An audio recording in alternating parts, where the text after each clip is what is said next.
All right, folks, do we have any questions before we get going with all this fun stuff we're about to do? I have a couple I questions got on a the question. Oh, you go. Let's see, Ryan's name is on the screen, so Ryan, ask your question. Sure. So I was doing the homework, and there are a couple things I don't quite understand. Okay, I just got to pull it up real quick.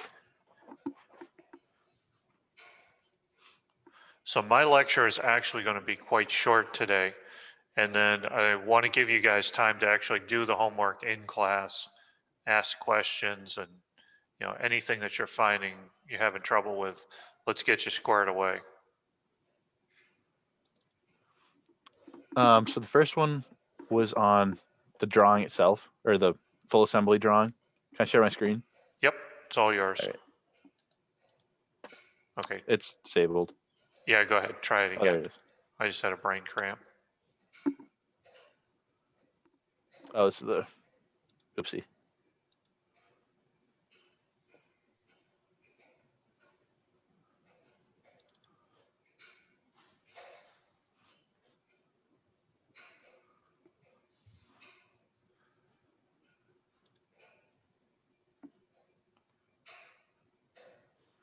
So is the line for the cotter pin clear enough? I don't really like that line, to be honest with you. I would rather see the cotter pin going over to the hole where it actually goes in the spindle. Oh, I see. Okay, I can do that. But the and rest also, of it looks fine. I also have an issue where I can't put the note on the cotter pin. You mean the balloon? Yeah.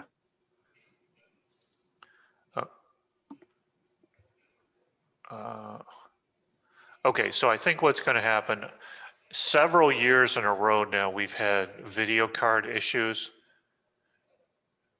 Yeah. where small parts, you got to click off the part before it will actually pick up and do the balloon. Oh, okay. So what I'm thinking is just fix that cotter pin in the explosion, Yeah. and then I think you're going to be fine. You'll be able to pick around until it actually grabs Oh, okay. the number. I see. And then on the brake drum drawing, Yes. is there a cleaner way to do this?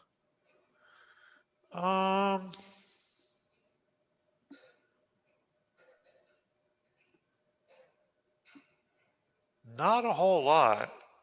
Okay. So you've lined up with a glass box. That's good. You've got, I see, maximum width. I see maximum thickness. That's good. You got your hidden lines on. You've got it sectioned so you're not going to hidden lines. That looks good. Yeah, I think you just need all that. Okay. And then there's one more part that I have an issue with. Okay.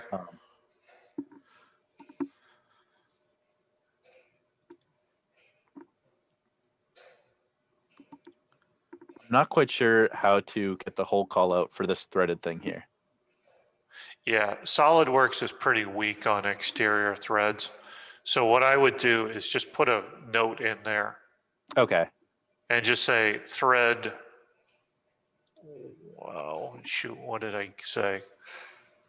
It's like 1 inch 16, or just check the model, see what the feature is. Okay. Yeah, I And can just do say that. thread it as that. Okay. Okay. All right. Thank you. Yep. Yeah, I had a question from the project. Okay, Sanskar, shoot. I couldn't like draw those spring things that were connecting the crankshaft to the displacer. Okay. So the little spring thing ends, and that was an excellent way to put it. That's exactly what they're like. You're going to draw a uh, helical line, and then you can just do a sweep with a circular profile. And if you put a hole through the center, you'll get cylindrical edges that you can actually mate.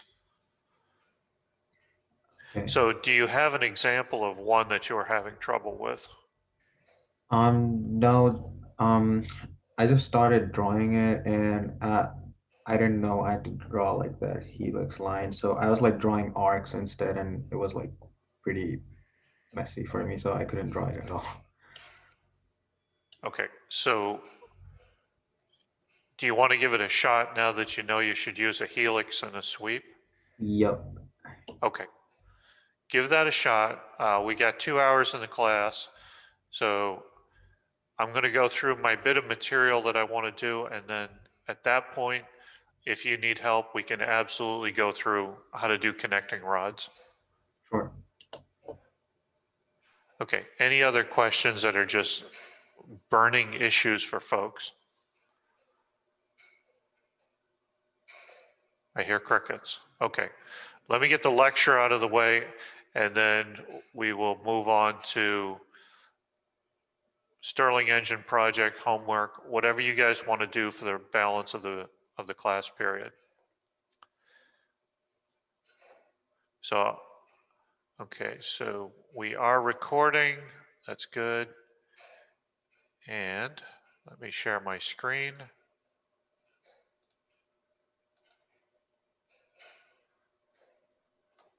So this is going to be lesson 20, folks.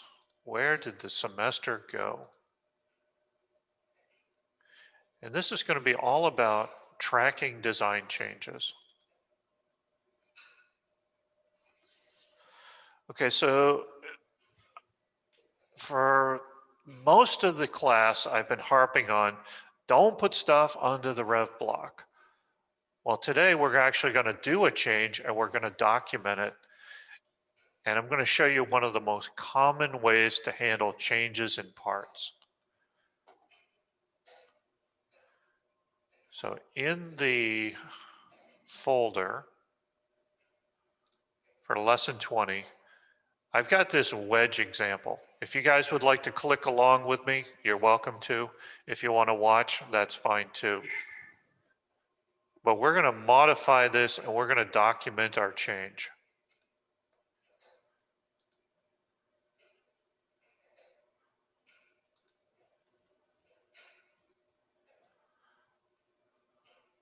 So here's our old friend, the doorstop wedge. Now, when you have a part, folks, anytime you make a change in a production environment, you've got to document it and you've got to record it and you got to keep track of how your models are changing. We do that with something called revision control. Okay, and you guys will not get to do it. So you cannot willy-nilly make a change to a part that's in production. So if I were to decide I wanted to change the diameter of a coil spring on a Corvette, if I go and do that and just send it out to the manufacturer, I would get fired for that. Everybody has to approve it. So you're going to do an engineering change order to change that spring. So you'll have a design review. You will have to get approval from manufacturing. You'll have to get approval from assembly. You're going to have to get probably approval from the tool room. You're going to have to get approval from everybody and their sister before you actually change something in production. But let's say we want to start the process of getting a change approved. So what I'm going to do is I'm going to add another hole, and I'm going to show you how to document adding another hole. Currently, we're at our initial release revision, so we've just got a minus sign in there, which says there are no changes that have ever occurred on this part since it was started to be made. I'll open my part. And let's just say I want to put another hole on this face.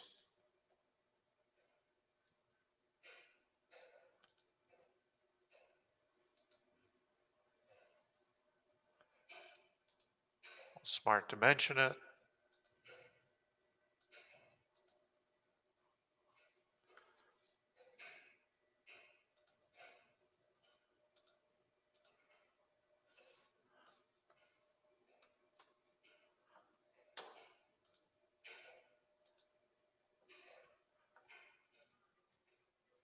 There we go.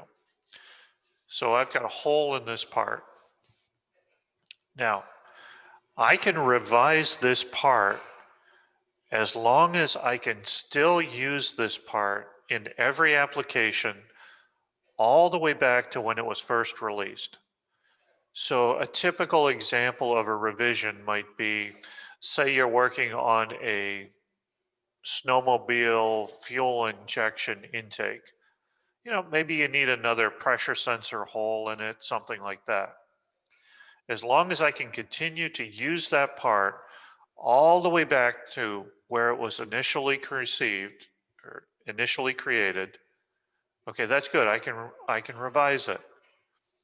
If I make a change that does not allow me to go all the way back to the initial release, then I have to change the part number and start from initial release again. Okay, so sometimes you can change and just revise.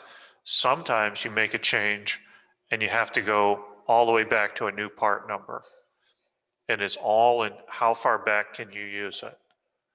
But I'm going to imagine that this change only affects, you know, stuff that's currently in production. So I'll say good, save this, get zoom out of the way. Of course, my drawing updates. I'll come in, I'll put a center line on this new hole because I really want to pass ME 120 and not take it again. Oh yeah, I got to take it every year.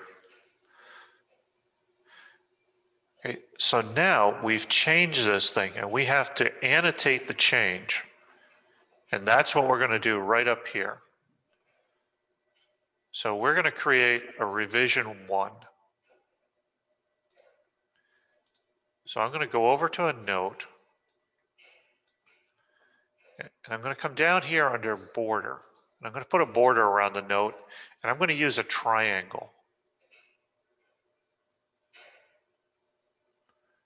And I'm going to click right here.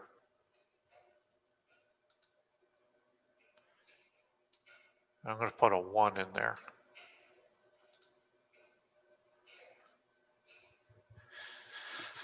And this is kind of logical, folks.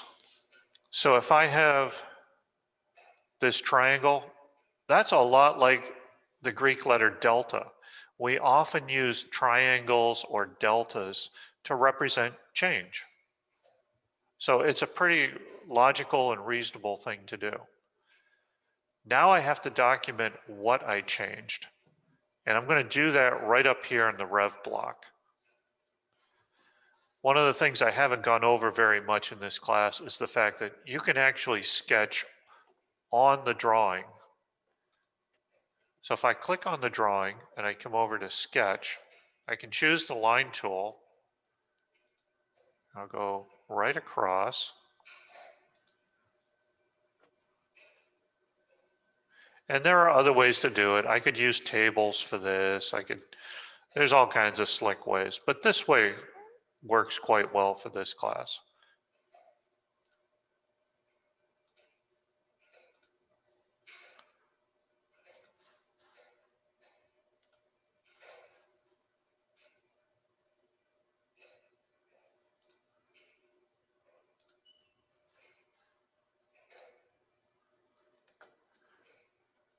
Okay, so now I have a nice little grid. So the zone, that's referring to where the change occurred. So in this case, it's saying, where is this delta symbol? And I'm looking across and I'm thinking it's roughly B5.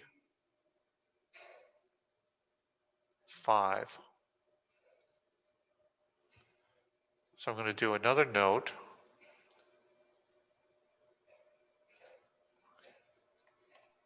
That's looking for the symbol, right? Yes, this goes to the coordinates of the symbol. B5, and I'm referring to Rev 1.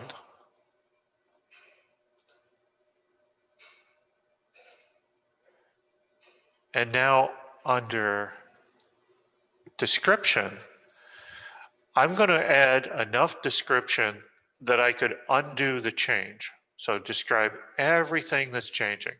So in this case, I added a 21/64 hole.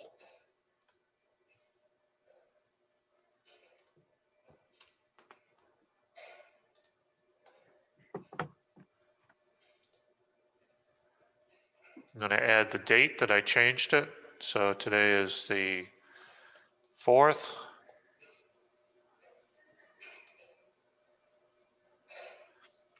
Now, once you do your engineering change order and you get approval from manufacturing, assembly, purchasing, everybody that's in the production chain for this part, okay, once you get all of their sign-offs and the engineering change orders filed, then you can put the approved initials in it.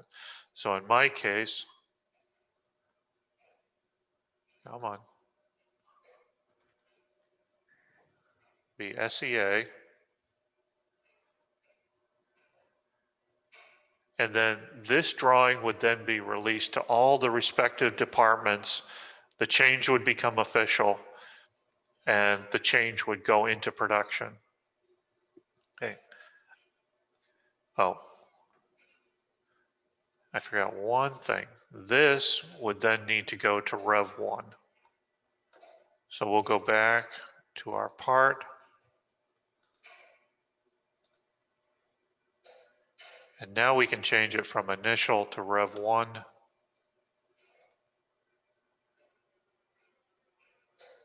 I'll say, okay, come on.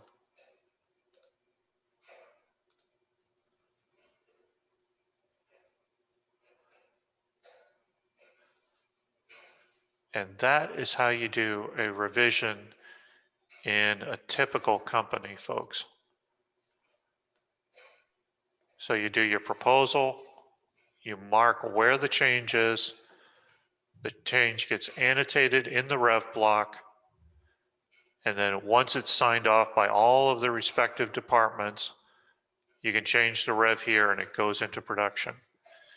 One of the things I really want you to remember, one of the simple rules that we never, ever, ever violate is if your bill of materials, if your list of stuff in an assembly changes, you must do a revision. No ifs, ands, or buts, okay? If one of the parts changes in your assembly, that's okay. Okay, you can keep working to the current released revision. Okay, but if the BOM changes, you gotta change the revision level and you gotta make sure everybody has buy-in on it. Okay, so now as we would change, or as the life of this part goes on, we would just keep adding change notes, boom, boom, boom, boom, boom, and they would come right down here. So I might have a delta 2 if I do something over here, might have a delta 3 if I do something over here. But at the end of the day, this revision block should allow me to undo all of the changes and get right back to that initial released part geometry. Okay. Does that seem clear? Does that seem weird to any of you guys? What do you do when the revision block is full? Oh, trust me, it's never full. You might put a note on there that says see attached sheet or something like that. Page 2.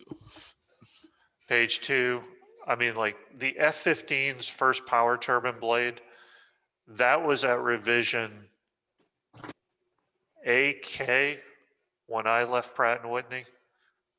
They had already gone through the entire alphabet and had to start with the second letter. And that poor thing has been changed so many times.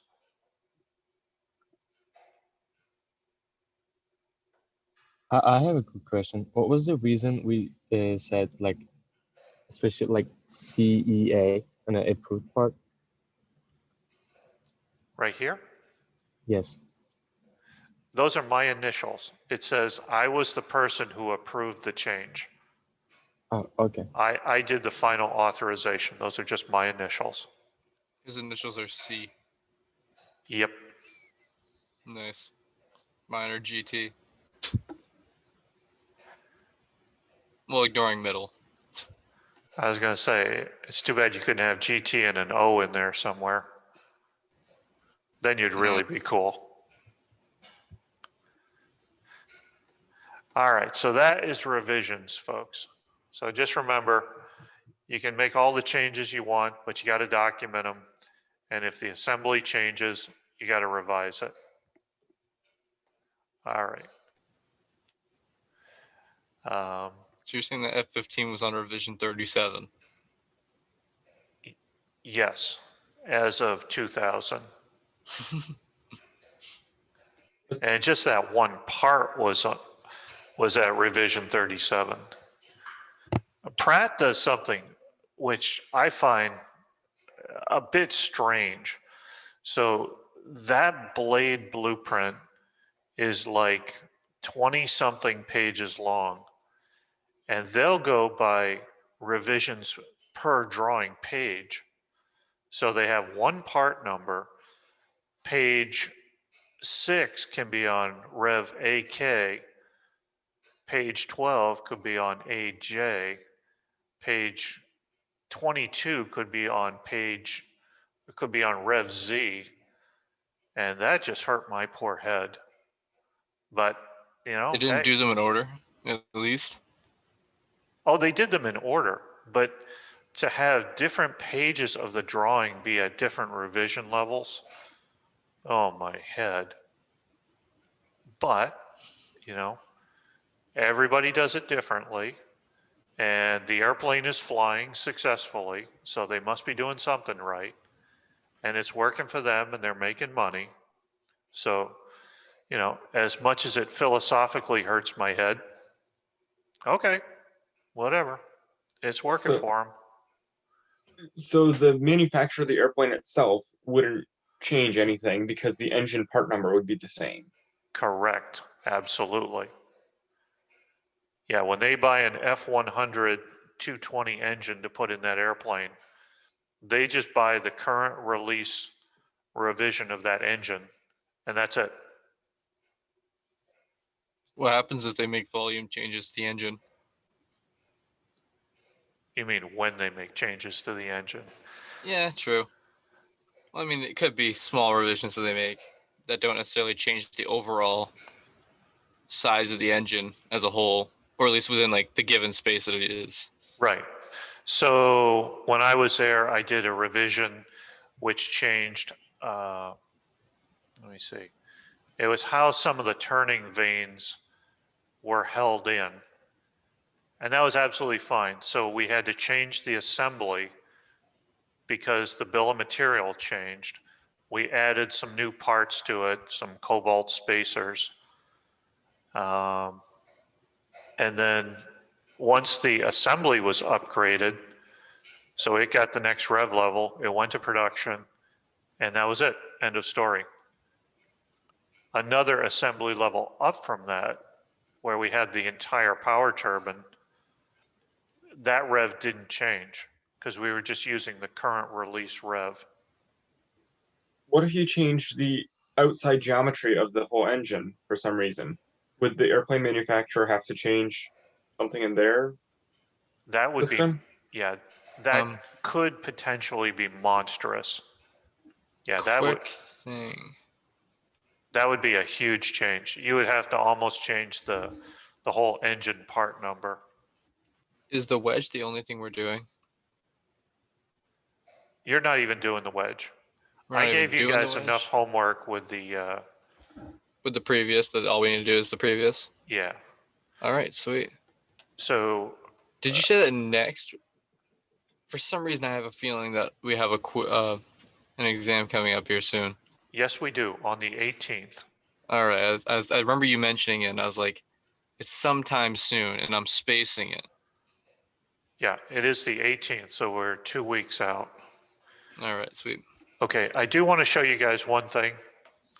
A student came to me last night and said, you know, keeping this homework stuff this homework stuff straight is just too much.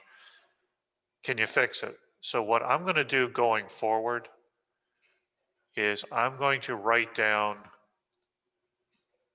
your homework as the last page of the document, which I honestly should have been doing from the beginning. So for example, on lesson 19,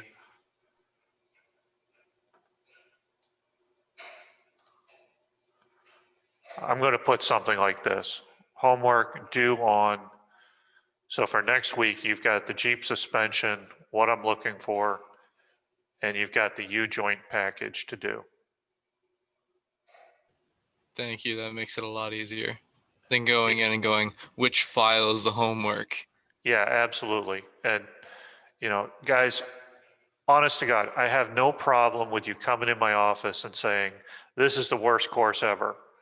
Okay, but just tell me how to fix it. You talking about I- during office hours or physically walking into your office? Because You I'm can pretty sure phys- you. You can physically walk in, you better wear a mask, but, you know, I am all good with, you know, if you've got a good idea for how to make the class better or something's not working, by all means, just tell me and we'll fix Yep. it. If you have qualms, take it out on his Jeep tires. No. The last person that took out things on my Jeep tires hasn't been heard from.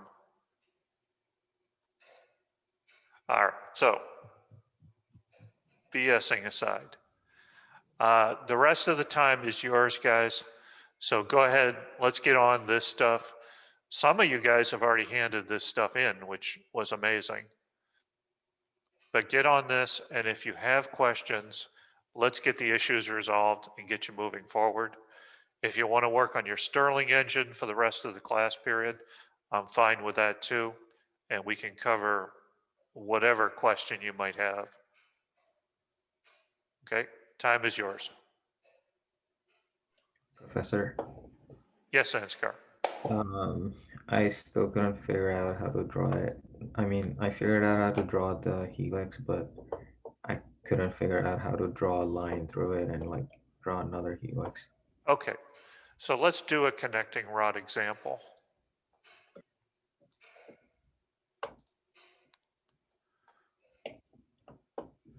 Let's see, I think I'll start with a new part.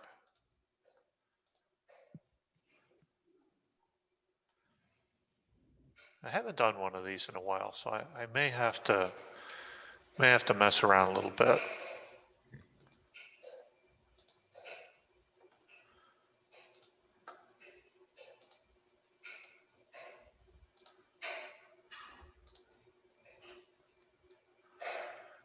And I think I will draw, I'm imagining that I'm drawing the connecting link that goes between the displacer rod and the crankshaft.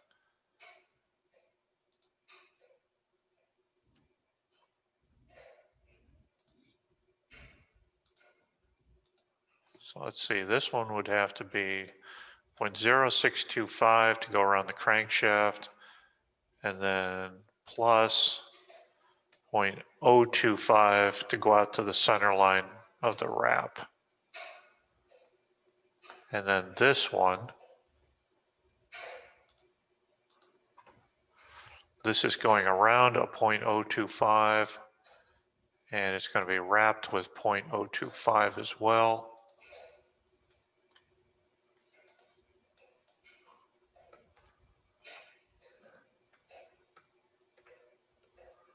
So that should get me out to the center line distance there.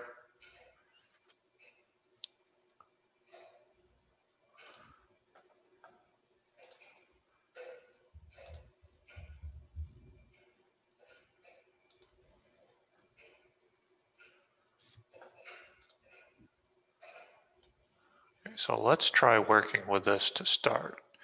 So I'll do an insert, curve. Let's do a helix.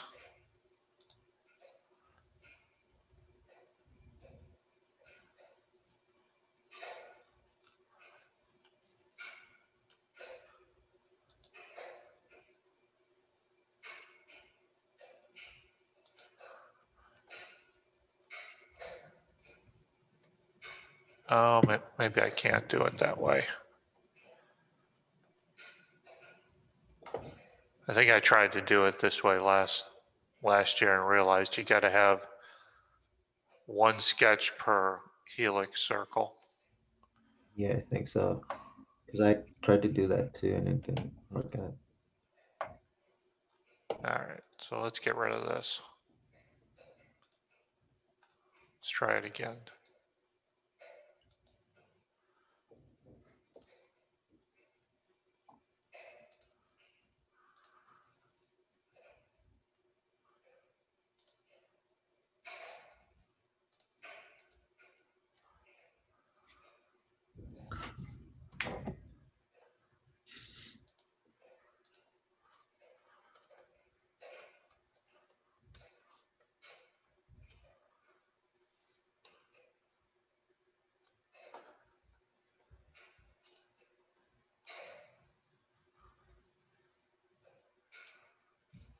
And we'll do.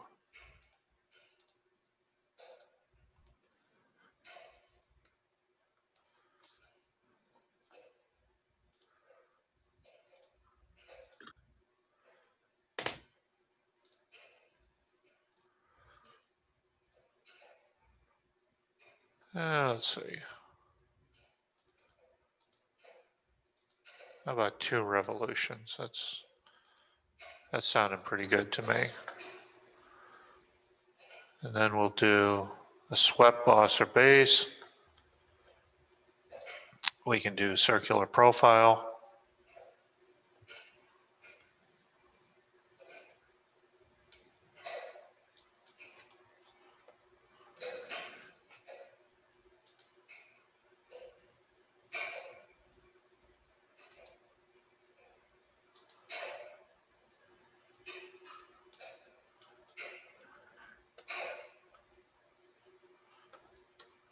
There.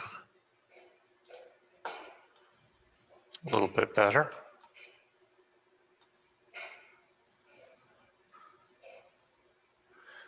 All right. So what I'm not liking right now is the start angle. So let's modify the start angle.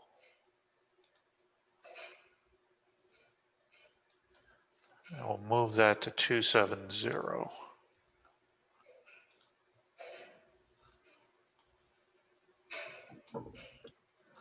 Okay, that's not too bad.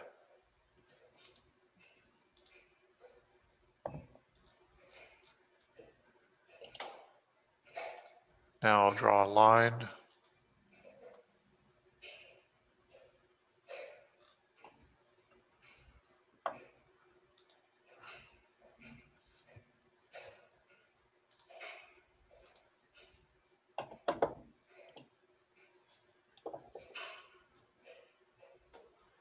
See, I wonder if I can just do a relation.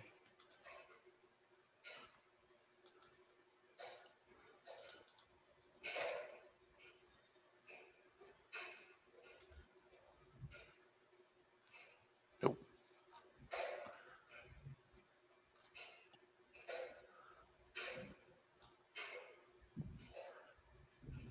So let's try and measure it.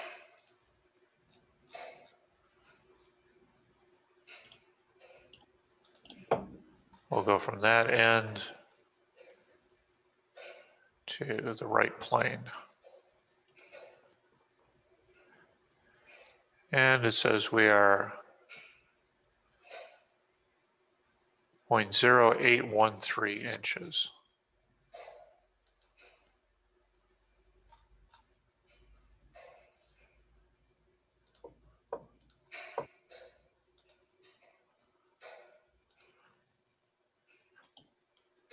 Okay, so I'm getting an angle. That means my line is not vertical.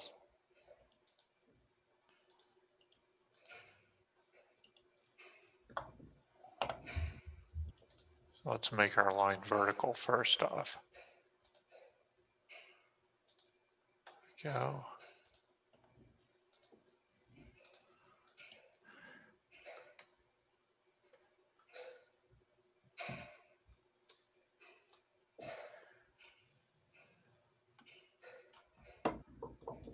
There, that's not too bad.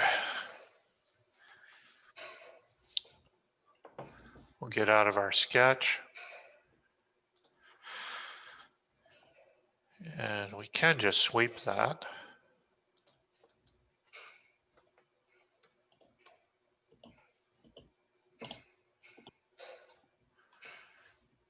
Okay, so now we've got to put another circle and helix right at the other end.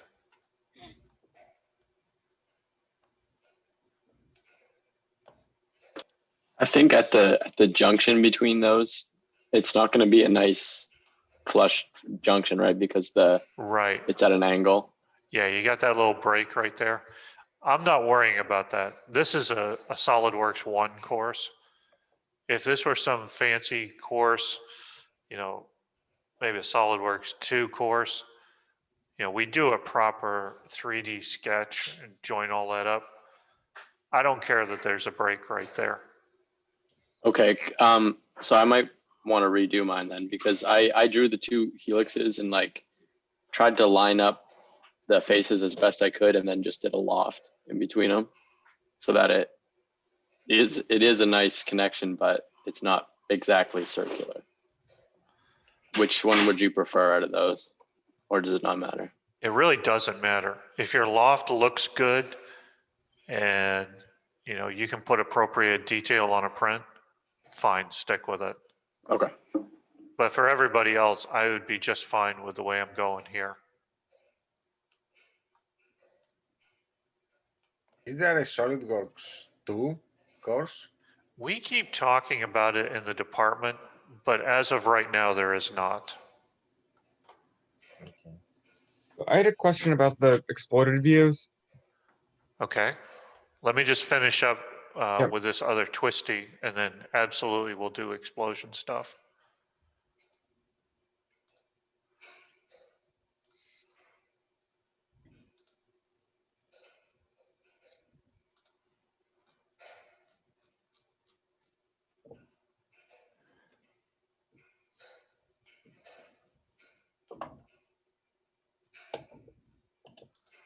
So let's see, I'll get rid of that.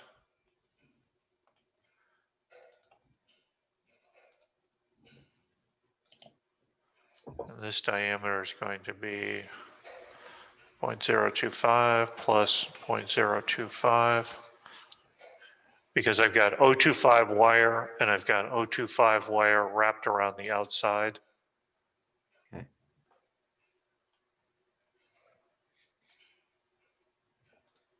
Let's see.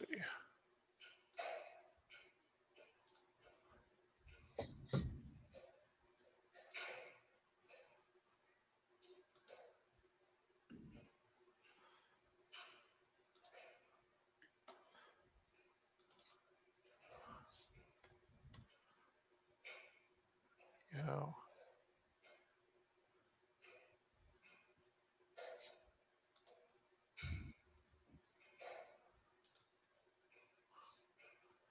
So it's not liking that dimension. So I'll just come back over here to the axis.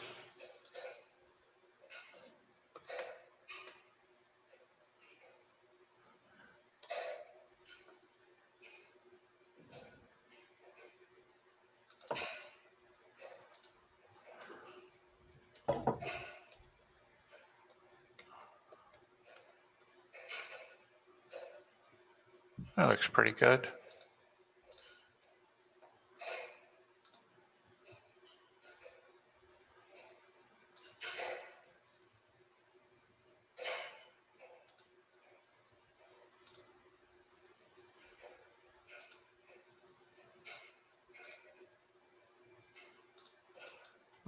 That's ugly.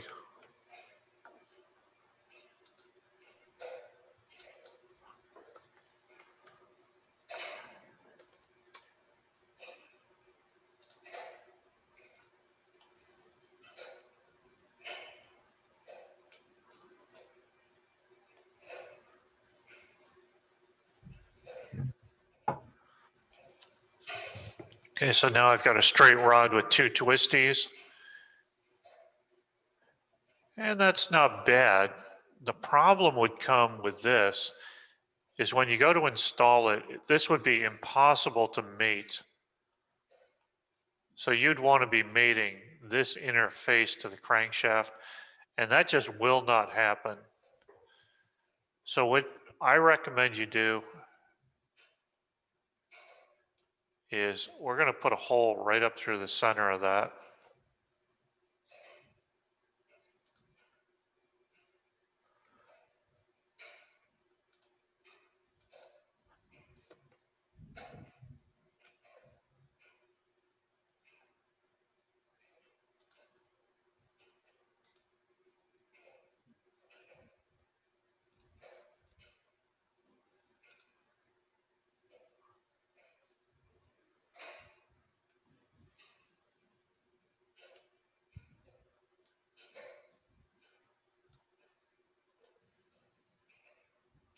And of course, you need to fully locate that.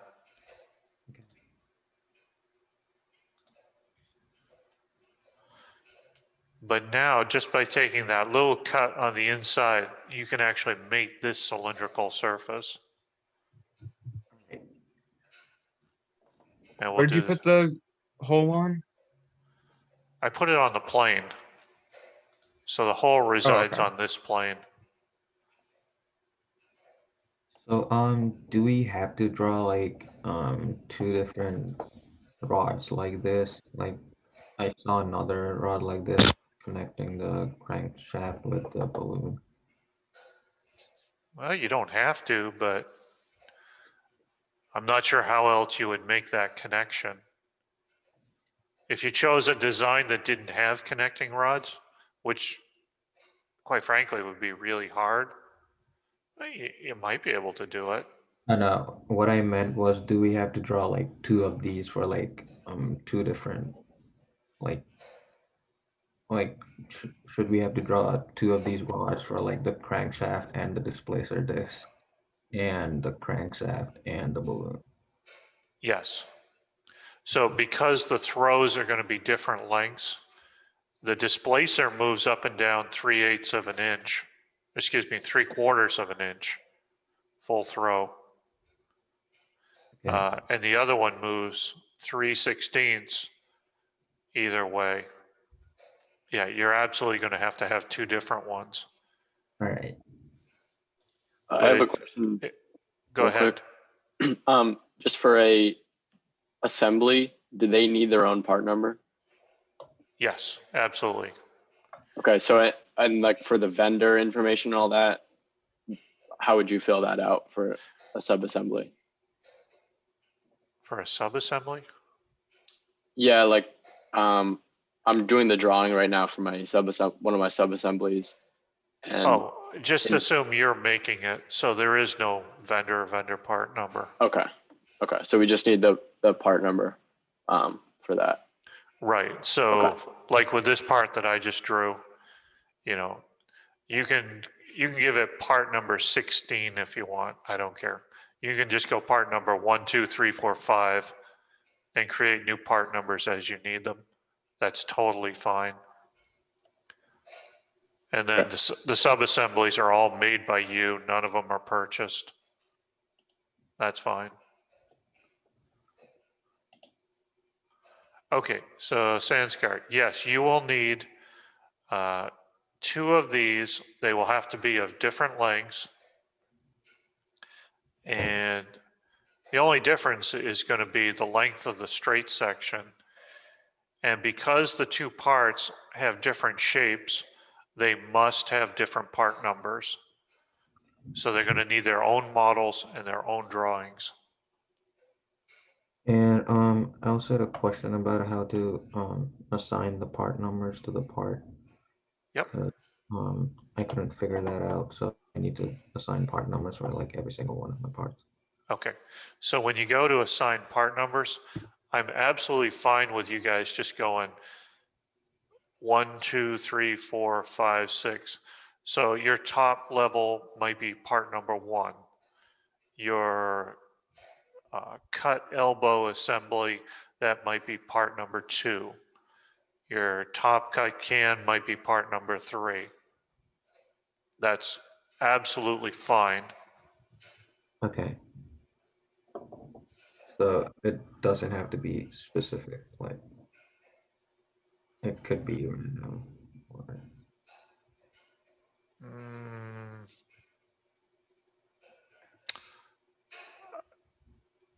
I'm not gonna change the part numbers. I have 3-digit numbers. Emmanuel, I don't care. As long as every unique part has a unique part number, that is all good. Okay, I got scared for a second. No, don't get scared. There are plenty of other courses to be scared over. This is not one of them.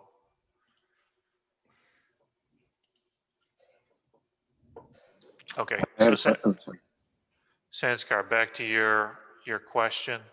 So Yep. for example, if I want to assign a part number to this, the way I would do it is you're going to do it in the attributes.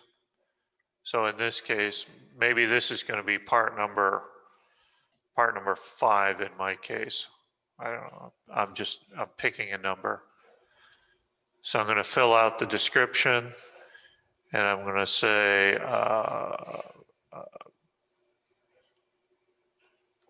rod, comma, displacer connection.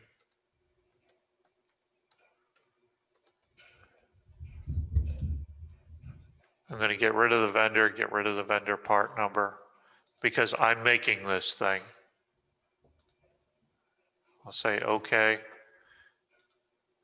I'll do a file, save as. I always make my file names and my part numbers the same. That's the way you do it in any company. And that's it. There's part number 5.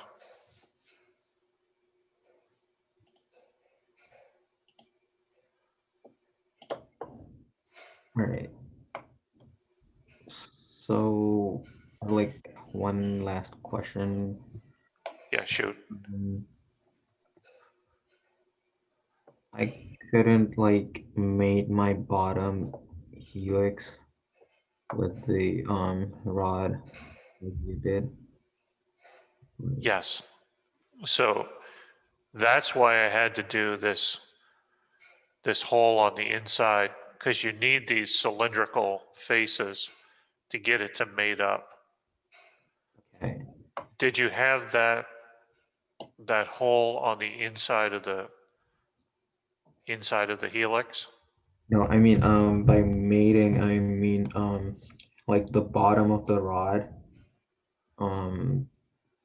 Like I couldn't like my bottom helix is like off from the rod.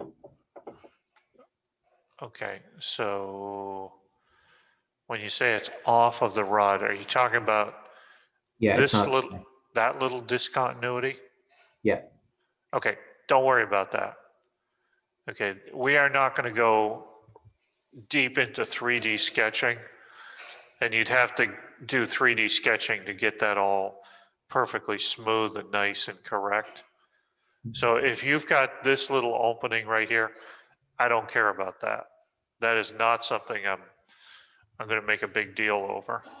But mine's like not that small. Mine's like totally off. Okay, if you're totally off, Yeah.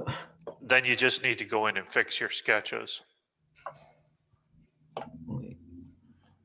So you need to go in and change, for example, where the circle is. Okay.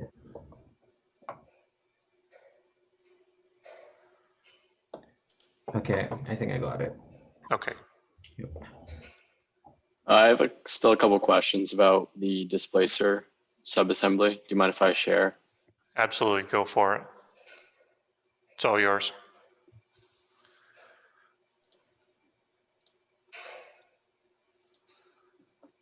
Okay, so here's my subassembly. Okay. And I'm gonna attach these foam discs with glue in between there. Yep.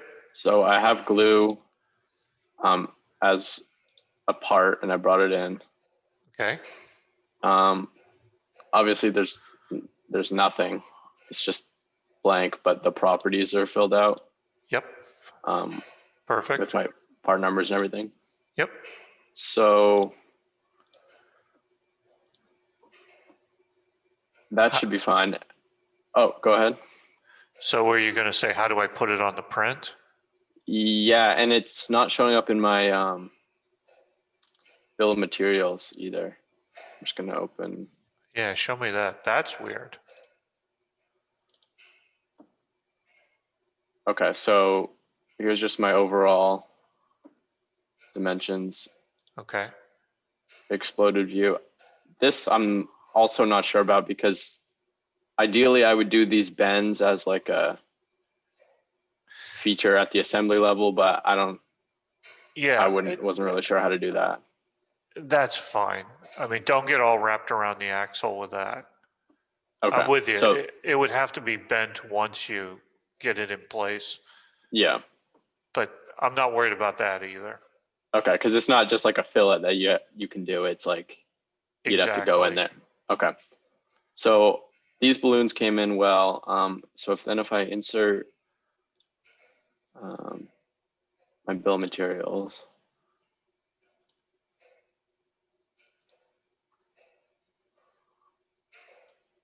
Okay. So the displacer discs are all there. Oh, okay. I had this weird. Yeah, Oh, so, okay. so That's your the one that I wire. haven't. That's the one I haven't filled out yet. Okay. Right. So that's fine then. So then my question is, how do I put it in to show that I want it in between these two discs? Okay. Let me do mine and I'll show you how I did it.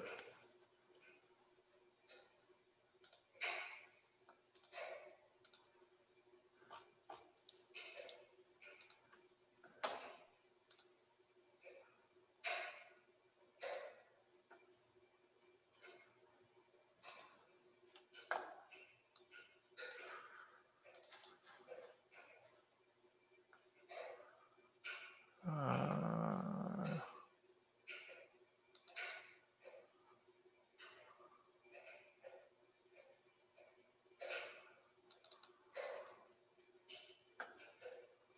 thought I had a print for this.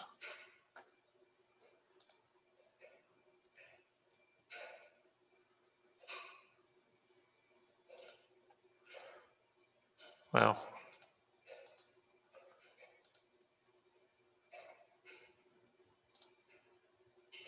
all right. If any of you guys are still struggling with how to do exploded views, I'll do an explosion right now. So first thing I got to do is I'll create my named view.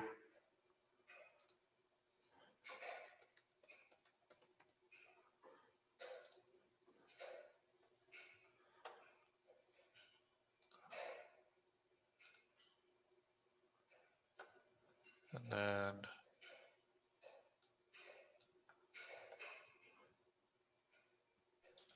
Oh, also while you're right there, which wire would we use for that wire you have there? Is it the this music is the wire or the other yeah, one? that's the music wire.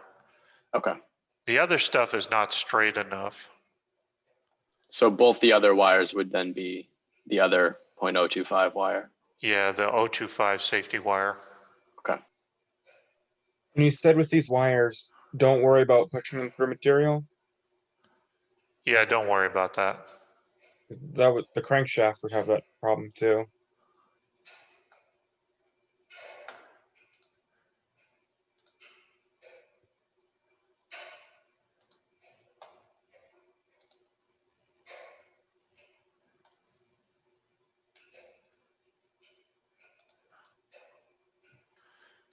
And then for this one, I'm going to add a relation and I'm going to say the end point of that sketch line should be on that face and we'll say on plane rather than trimming it.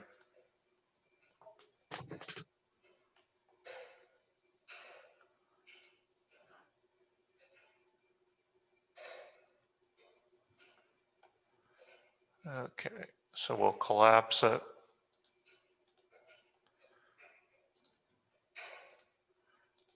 make a drawing.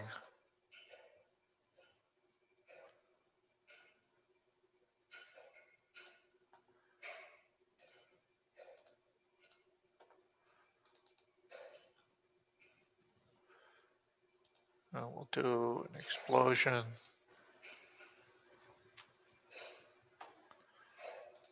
And at this point, I would do it really, really simple.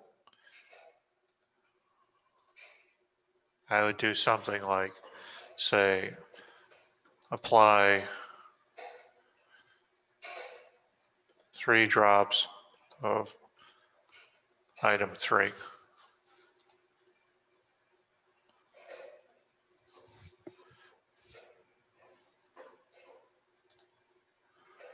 So when you're done with this, can I show you what I have with the yoke and the universal whatchamacallit assembly? The universal whatchamacallit. Yeah, absolutely.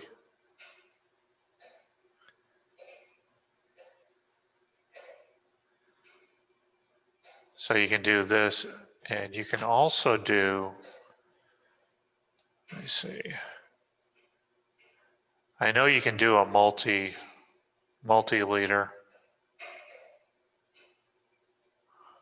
Leader left.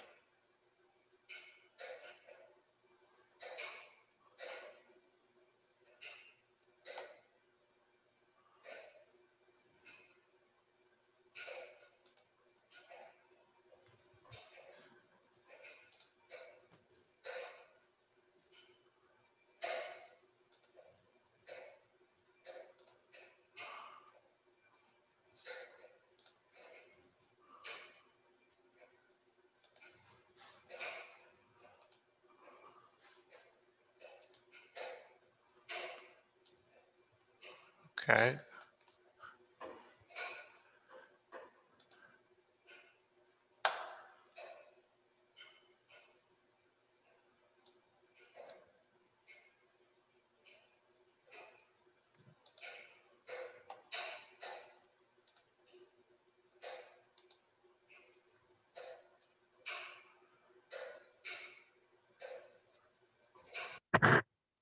All right. And maybe just handle it with 2 different notes.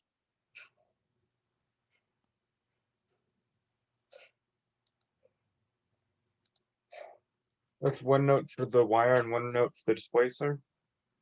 Yeah, so if you want to smear some glue around the interface, put 1 note there. And if you want to fill up the little hole where I indicated the center, you could have another one there.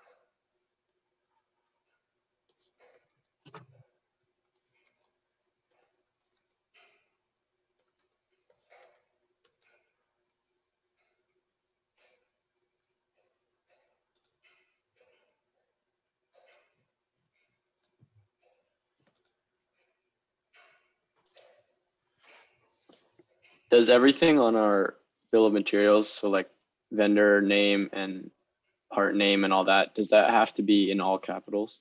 Yes. Everything on a print is in all capitals. The only exception I ever make is the little C in McMaster Car.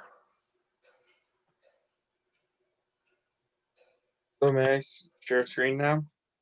Yep, it's all yours. Here. Okay, looking good. So these are all grayed out. Is that supposed to be that way? Uh, I think that happened when I tried to no. draw one. It does look weird to me. I would expect those to be black and active.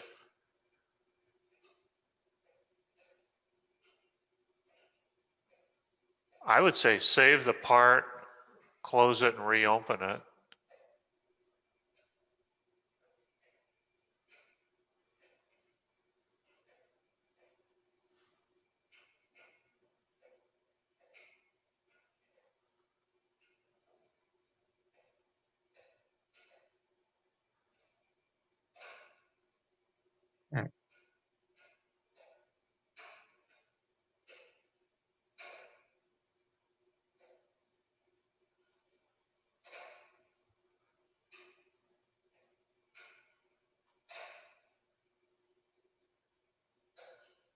Okay, so under explode view, right click, say explode.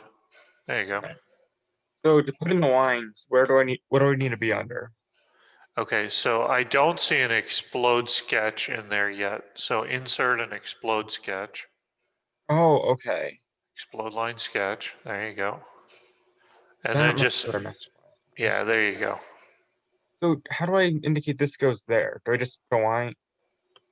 Yeah, so what I would do, this is not the best example in the world. I would go from the inner hole on the yoke to the end of the little round boss on the cross. Like that? I think you went from the outer of the hole, not the inner. But generally the correct idea. Because the root line should always be right angles and nice and straight. Oh, wait, Okay. no. I guess that's I mean- okay. That's okay. Because this face isn't perfectly lined up with either side, is it? It's actually perfectly lined up with The inside face? yeah, that little snap ring groove on the inside. Oh, okay. So do I take the line from there? Yeah, that would give you the straightest shot. I mean, the big thing that I want you to get out of this is that you know to put the explode lines from the point of origin to the point where you've got it exploded to. That's the biggest thing. So this is right then. It's good enough. Okay. I'm certainly not going to ding anybody for that. So do I need to do the same thing on this side? I wouldn't think so. No, you don't need to because the bodies are all going to move together. So, you know, why bother? I have Do a, these sketches need to be fully defined? Yeah, you need to show those caps going down onto their little round bosses.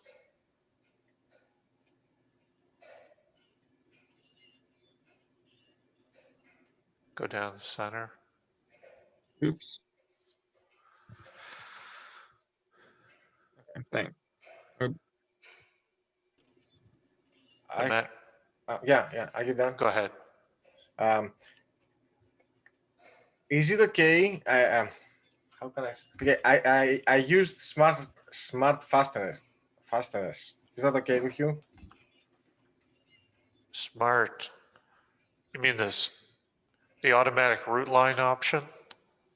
It adds fasteners, screws, and nuts, and that stuff on its own. I said, Yeah, go ahead, please. I'm just not sure what you're referring to. so I just decided to update the part. These fasteners Uh-huh. are automatic. It's a feature on SolidWorks. Oh, that thing? My actual question is, I mean, first of all, if that's okay, because I didn't cut this, it's automate the SolidWorks put it. My question that I want to arrive at is, you need the drawings for that, Yes. but so the drawing for this.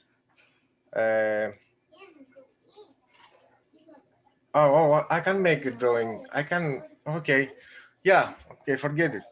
Yeah, it's just going to be a purchase part drawing, so it's, you Yeah, don't need to fully define the thing. No, I got a problem before, and I thought I will come to it right now. How to add in an already made part? How to add the properties? Oh yeah, that's the thing. How can I add the properties now? Because this part is already made without the template. That's my question. You would just have to type them all in. Oh, okay. Right on the drawing. Right where you were, right under that custom tab. So if you just put in part underscore number, you know, Type then all the then it will properties. pop up in the drawing template I gave you. Oh, okay. Okay. Yeah, I'm torn on what to tell you with that one because I told everybody, do not go downloading SolidWorks parts from McMaster-Carr Oh no, that's not downloaded. It's from here. It's Yeah, I on- know, and that's like, And let me show you. it's still not something that you drew. Okay, I can take them out and draw them. It's okay. Yeah, I mean, I'm inclined to say just take them out, only out of fairness to the rest of the class and what I've told other people. Okay, that's not a big deal. Okay. That's an interesting part. You gonna 3D print that? This? Oh Yeah. no! Look at it. Oh, okay. The cap from the paint spray Okay, paint. okay. That's all good. Uh, no, sorry. So I'm trying. Cancel. Open drawing. Is it done? I updated. Yeah. Okay. I don't have the notes. So should I write made on the notes? Made from purchased part. This number, Yes, and that then would be fine. no more details on how to slice it here. Do I need to? Do I need to import this whole thing? So I would treat it just like the Coke cans. Okay. So I would say make from Rust-Oleum part number, blah, blah, blah, whatever it is. Okay.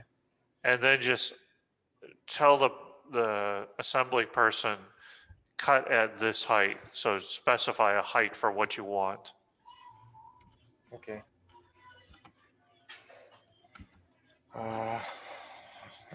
So yeah, I'm done. I Pretty, very nice. why I see red stuff again here? Oh, because I updated this part right now. I'm gonna flip it. I had the one something like you had on the design, but then I thought I have to print it or I have to. Let's go to my barn and find something that I can work with. Yeah. So yeah, I didn't have any red stuff here, and I removed the flexible sub assembly. Okay, good. Yeah, I didn't like it. So it does. Yeah, work. I'm really insistent on one part number, one shape. Yeah. So I play around trying to make sure this doesn't hit. Okay, I think I'm really done. Almost all the drawings are there. Nice, very pretty. Let's see if that works. My kids can't wait to build it. So what do you think? 10,000 RPM, 15,000? The guy says it goes at around 1600. Yeah, I saw that video when I was researching to offer this project. It was quite an impressive little machine. Let's see. That distance here, you correct me. Yeah, it's less. It's not even 3/4. This guy has it 0.13, 0.14. 0.14, okay. I don't know. I will leave it like this. And I mean, if that's what's specific to your design, okay, fine. I mean, we will see. Okay. So Stop sharing. I have I'm gonna share my screen. yep, go ahead, take it. I tried to do a section view to show the depth from the bearing head to the top, or that mention you said we needed to add. And Yeah, instead, it's going to leave out some items. Is that okay, so, okay. so let's put in your section view. Okay, you're going in the wrong direction. It would be better to do a vertical section, because then you're going to cut through and you're going to be able to see the top of all those bearing caps. do it this way? Yep. There you go. Okay. Well, Following list of components will be excluded. Just say okay. Then nothing gets excluded.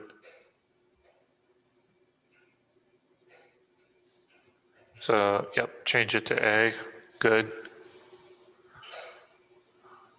This all I need, and just give overall dimensions for this. Well, overall dimensions, and then let's look at your section AA. So I told you I wanted you to push the bearing caps. Yeah, so go right from that line. Nope, back up. Click. Right here. Yep. To the top of the yoke. Yep, right there. So that 126, that's what I was looking for. Okay, I thought this was the top of the bearing cap. No, that's the inside. That's the Oh, right, top of right. the cross. So this is the bearing right here. Yes, Oh wait, no, this is the bearing. There's that's the space, outside of the bearing, right. there's space between the bearing and the cross. Yeah, there's a bunch of little needle rollers in there in the real world. Yeah, so But this, I didn't want to, we don't need to get into needle rollers. okay, Can you show again which one was the top of the cap? right here. It's that one. Okay, Yeah. so the very bottom of the. All right. They thank just you. saw that this space that I'm tracing out right here has little dashes in them. So this is empty space. Correct. All right, and just give it overall dimensions then? Yep. And make sure you tell the installer that it's 0.126 for all of those little bearing caps. All right, But yeah, that's all I was looking for on that. okay, good. I mean, Alrighty. this was an exam. I was planning on you guys being all stressed out. And then insert model here. Yep. Hmm. No, X out of that. Insert, drawing view, model. All right. U joint. Double click it. And Okay. then this is the one I was buying. Okay. And then just get rid of that other view in the background. And this is everything? Yeah. I would make it a little bit bigger just for, Okay. you know, us old people.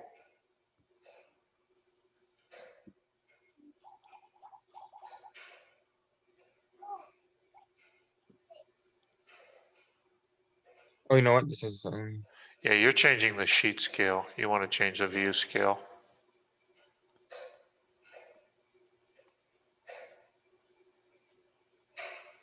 Click on the view.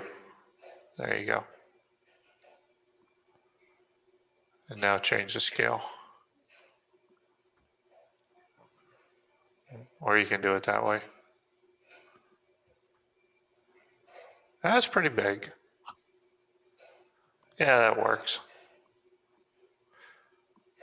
all right. Thanks. Okay, so now you need some balloons in there.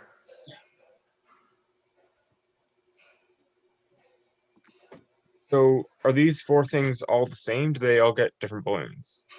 Or they They're Same- all the same, but they all need to be ballooned. or just all at the same number? Yep. You have to actually click on an edge, or is it all right to click somewhere else? I always go from edges just to be safe.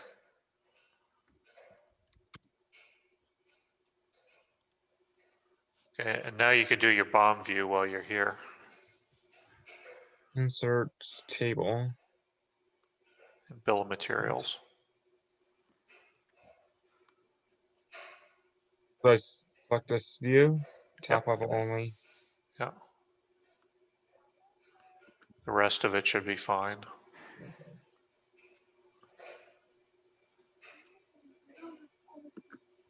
Yeah, I got dinged points for not putting in vendor and vendor part number. On the last one. Okay, then send me an email on that. Because I've already told one of the graders, she had a forgetful moment. I told her that if it's something that is made in-house, then you don't have a vendor and vendor part number. You know what? That was probably me because I forwarded her grade to you to ask about it. Okay. Then I've already handled it in the grade book, and I explained to her what the deal was. This is all good then? Yep. Thanks. Can I show you my brake drum assembly again? Yeah, go ahead, Ryan. Does that look better now with the line? That is much better. Yeah. Okay. All right. Thank you. I just had a quick question. Go for it. There's two parts, but it should be quick. The first one is, how big of a hole do you want on the PVC bushing? Because mine looks a little bit off right now. I thought I told you guys to use 3/8. It's okay. And then the second question was, do you want us to add a material to the actual solid part model, or do you just want to make it explicit on the blueprints? Well, I'm never going to look at the models. Okay. So yes, from a purist standpoint, it should be there. A lot of the stuff you're not going to know. Like, I don't really know what that soda can is. Mhm. I would assume it's 1000 series pure aluminum. But, you know, I can't ask you guys that.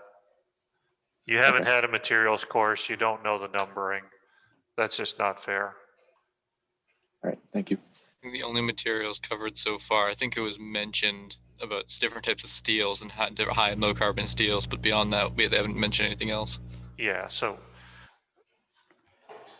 that's why a lot of like the crankshaft wire, that's going to be a steel. But the only thing you know is it's Blue Demon part number ERW blah blah blah, and that's fine. That's all you need to know. Go buy the Blue Demon, form your crankshaft from it. Done. End of story. I have some help setting up the correct blueprint. Sure, take the screen.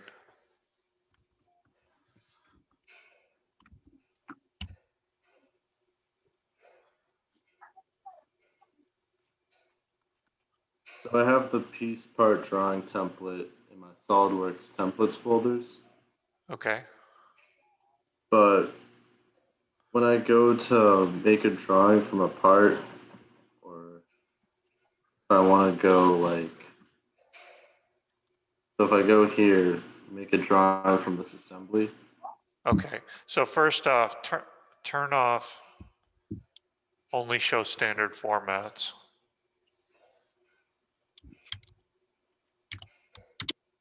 Okay. Now go down to the bottom and let's see if your B-size template for the class is in there. Should be the last entry on the bottom of the list. Nope, not that. Cancel out of there. File Explorer. Nope, neither. So see where the slider bar is, where it says like A ANSI here? landscape? Yeah, slide down to the bottom there. Okay. So you've got your formats in the right place. That's good. But let's cancel out of this window that you're in.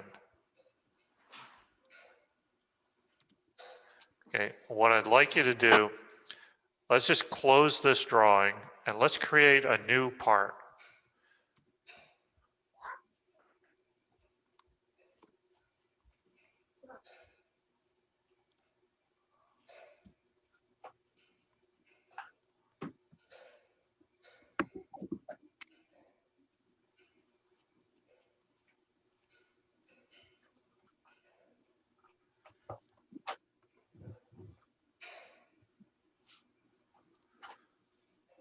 So just from the regular part template. I think what's happened is you just don't have the advanced button clicked. So So like we're- when you just pull up SolidWorks. Yeah, I think that's all you got going on. So this. Yep, click that. Okay, and say okay.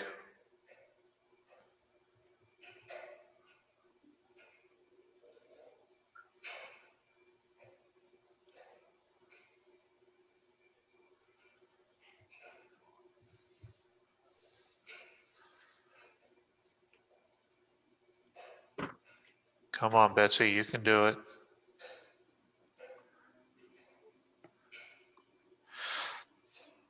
Okay, so now go back and open up like the homework assignment or something like that. Let's try and make a drawing from it.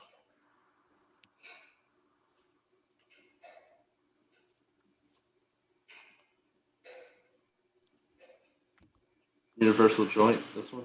Correct.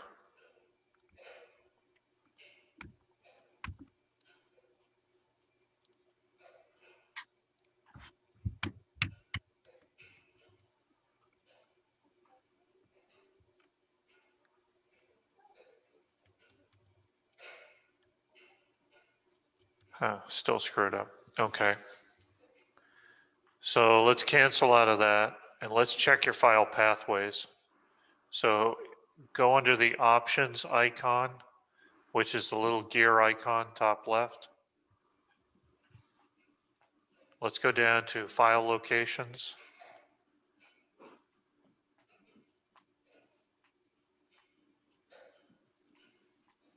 Okay. So are you sure that you have the piece part drawing template in SolidWorks Templates 2020? I do. Okay. So do me a favor. Can you highlight that bottom line and copy it to your clipboard? You mean this one here? Yep. And just go Control C.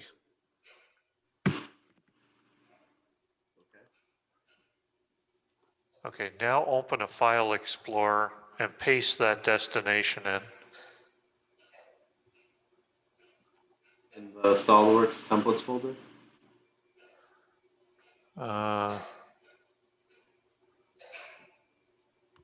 Well, go up into your address bar on the left-hand side. Go up, left, there you go. Click Here? right in there. Yep. Click and paste it in right there. Oh, shoot. I think I need to go back and copy it. This one, right? No, I was thinking the bottom one looked like the correct one. Because I know that the bottom one is on your local machine. I can see from all the red X's, you got some weird thing going on with OneDrive. Yeah, it says it's full, but I don't have the money to get more space. But anyway, it's this one, right? That I have to copy? Yes. Okay. No, wait a minute. No, the bottom one is OneDrive. My bad, sorry. That's fine. So hitting Control C and it's just going to the top. I don't think it's copying it to my clipboard. Okay. So let's go back to your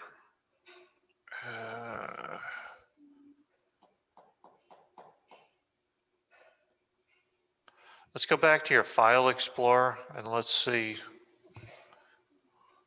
Okay, so you got the piece part drawing template right there. And then what is the location of that folder? So go to your address bar, top left. And let's maximize that window so we can see the whole thing. How do I do that? The square in the upper right. This? Yes. I thought it was like you're talking about the address bar for a second. Okay. Document, SolidWorks template. So hit the drop down for the address bar, please. I just want to see that. Okay, so users, Aiden, OneDrive, documents, SolidWorks template 2020.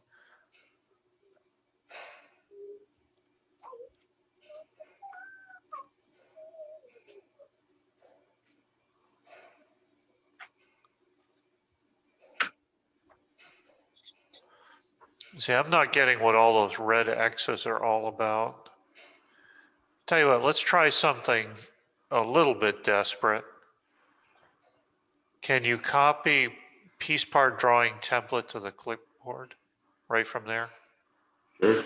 Yep. And just try putting it right on your desktop for now.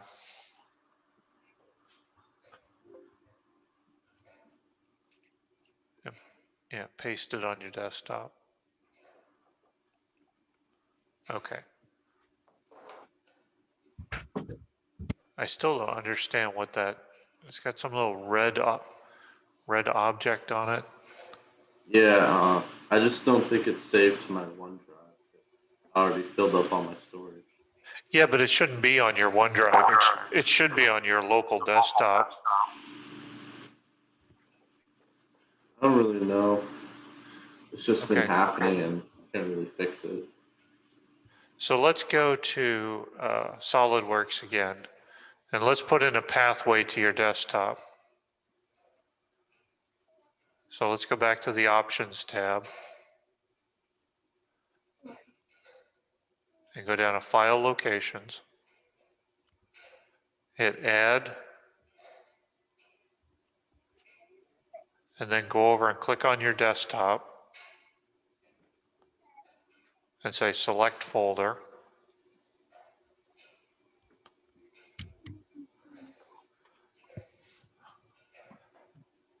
Now that's weird. It says that your desktop is out on OneDrive.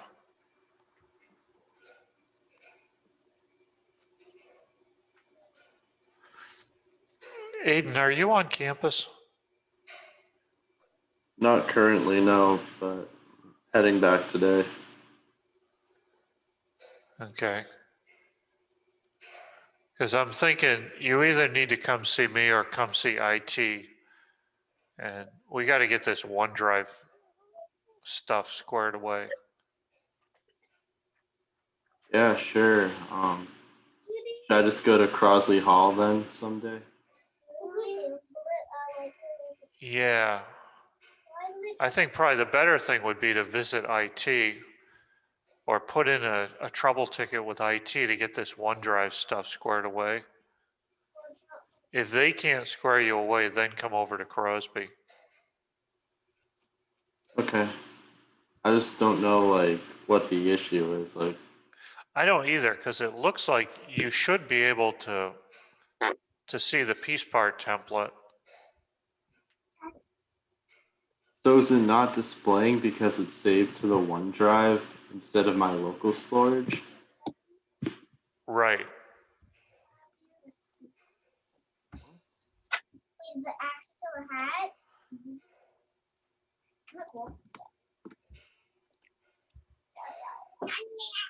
I don't know, but that's weird. I'll get it done as soon as I can and I'll just let you Okay. know so we can fix this. Yeah. Thanks anyway. Huh. Do you have a part number or in a vendor part number for the CD mount? No, just go ahead and make one up. Okay, so it doesn't matter the vendor or anything like that? So that's something that we 3D printed here in Crosby Hall. So you just give it your part number and just say that you made it. Okay. So can I leave that part blank for vendor? Yes, absolutely. Okay. I have a question about my elbow pipe here. Okay, If go I for can it. share it with you real quick. Yep, show me the screen. I've been struggling to get this piece of tape to mate with this because I have its tangent to it. Yeah, on mine, I went with concentric. Yeah, I tried that too. Like, I'll show you here. Like this and this. Hold on. It just says that I can't do both at the same time. Oh wait, did that just work? But then, okay, then it does this. Okay. And I try to make it parallel, and then that doesn't usually work. Yeah, parallel's not going to get it for you, but you Okay. should be able to go concentric with a hole in the bushing, and you should be able to go concentric with a cut surface on the elbow. Oh, okay, like this. Yeah, that face in there. Okay.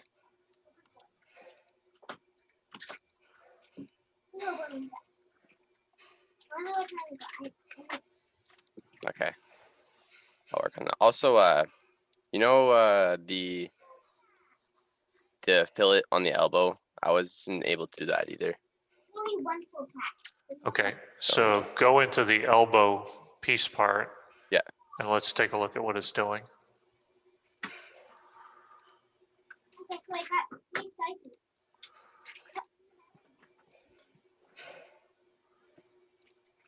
And I get that error.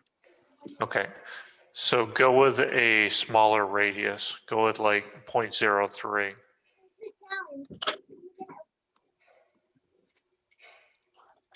Okay. Okay, That's so all right then, with you. then try and bump it up to like 0.06 and see where it fails. I just see how high I can go with it. Yeah, Okay, that sounds good. All right, thank Oh. you. okay. The materials for the cross and the yoke, do I just specify the number, or do I need to write steel or carbon steel or something like that? No, I told you, we always have an alloy number. So Ooh, just open up the components and see what they have for a material. No, Do I write alloy number and carbon steel, or just alloy number? so let's see. The yoke is 1023. Yeah, so just write 1023 steel. Okay. And the other one's 1015, but it doesn't say anything about carbon. So once you guys get to a materials course, you'll know that 1015 states the amount of carbon in the steel. So Oh. it is a carbon steel. Oh, just write 1015 steel then. Yeah, that's fine. So I'm having trouble getting the auxiliary view. Okay, show me. I've only like done that once before, I think.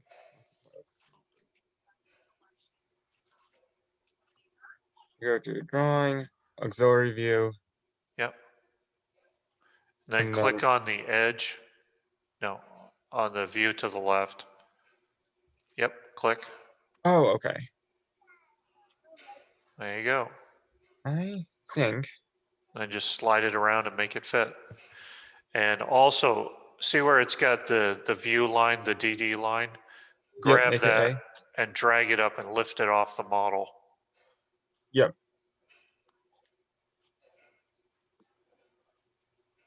Yeah, but otherwise you're in good shape. And that's a good call because now you can see the actual true size of where that hole is. Okay, something just went weird. I'm gonna have to try something else. Thanks. Yeah, you did look good. Yeah, I tried. This is like going off a weird direction. So, well, you know what? I can do it this way. There, that'll work. Yeah.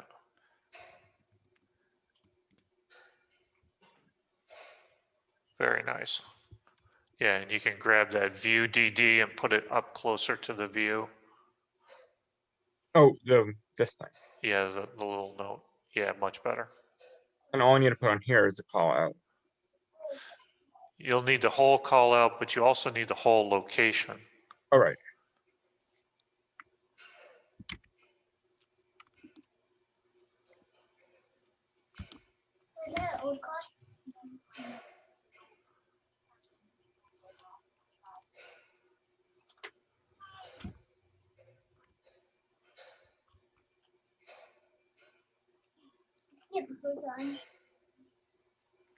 Is the annotation that SolidWorks puts on bolts okay?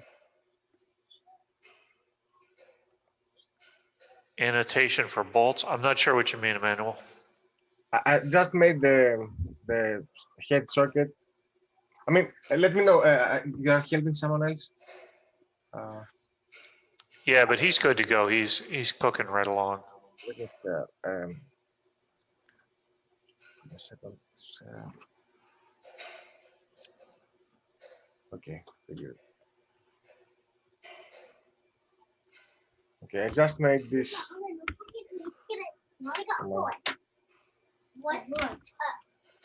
I just made the quick. Okay. Bolt. Yeah. That's okay. Are you actually using an 080? Yeah, it's a it's 16 inch.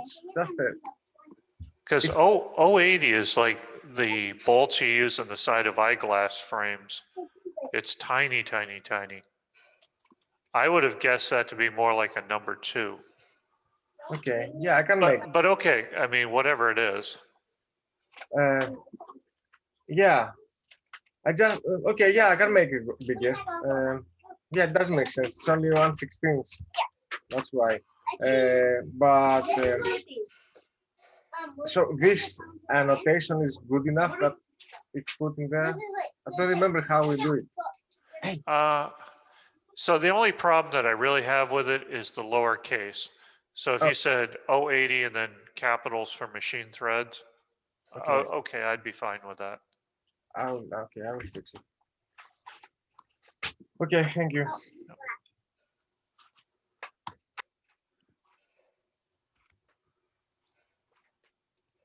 So I'm giving the dimensions for one of the arms of the cross. Is there a way to actually write in the dimension call out 4 times? Sure. Go ahead and share your screen.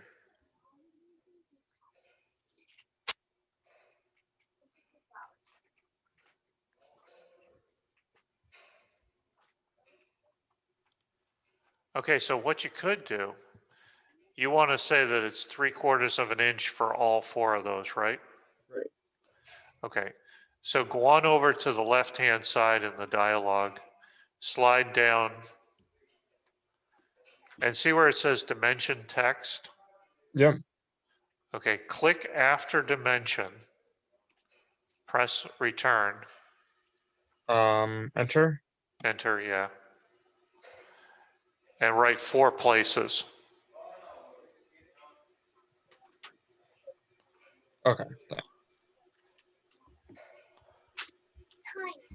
And that's how you add a suffix onto a dimension while still keeping the dimension associative. Okay. Okay, and don't forget your center lines and center marks.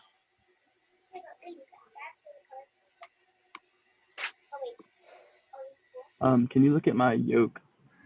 Sure, go for it. Seems like a mess, but I don't know if I'm like over like dimensioning it or what. It just doesn't look right. Well, as I recall, there were quite a few dimensions on it. I just like, do you have to do both sides of it, or is it kind of inferred that like both sides of the yoke? I mean, It's always safe to fully dimension it. The yeah. only way that you could infer that it's symmetric about both sides would be to put a center line up through it. Yeah. And do I need center lines on a cylindrical face like this? In that case, I would say no, because Like the other the one saw maybe? cut isn't really creating a cylindrical surface. Yes, the lower ones you do Uneven. need it. Okay. All right. And also fix that section CC to be AA. Right. Yeah. Yeah, I only dimensioned the circle stuff on the side from one angle because I figured the lines match up perfectly. If there were other hidden lines, I dimensioned both sides.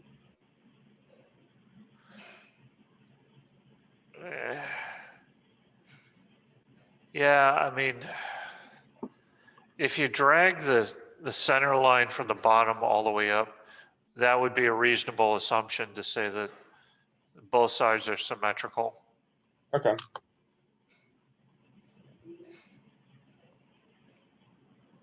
Also, how do I know that you, in one of your lessons, you copied one of the section views and put it on another sheet. Yeah. How do you do that? It's going to be a copy paste. So just go Control X, go to the other page and Control V. When I did that, I'll just share my screen and try it, because it gave me some, like, click right on the, like, select the whole thing. Yep. Like this. Okay, and then Control X, and it says like delete. Yeah, it does. I don't know why it does that. Okay. But just go ahead and say yes. And control Click. C. Oh, okay. All right. Yeah, must- that I is a must- silly delete message. Okay. I must have done something different last time. But No, thank it's just being SolidWorks. you.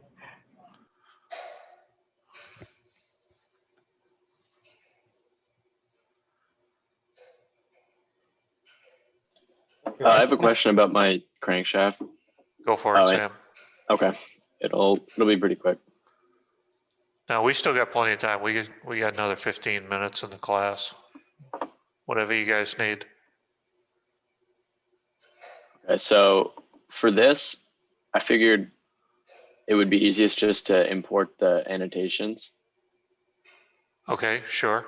Is that something that you can do? Because the radii are like about the profile, which is in the middle. Okay, so you've got a cylindrical object, so just put a center line. And then once you show the center lines, those arrows are going to be pointing right at the center lines. So I need to do that for across the whole thing. all the segments, yeah. And you should see that they trim up nicely, even in the bent sections.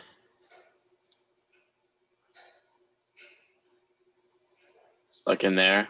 Yep. So you would just do, how would you get rid of those?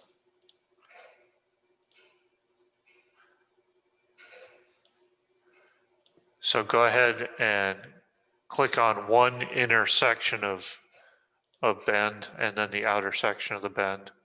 And it should trim up to the other center lines. No. This line and this line, or not? Okay, let me do it on my crankshaft. I'll take the screen back. Sure.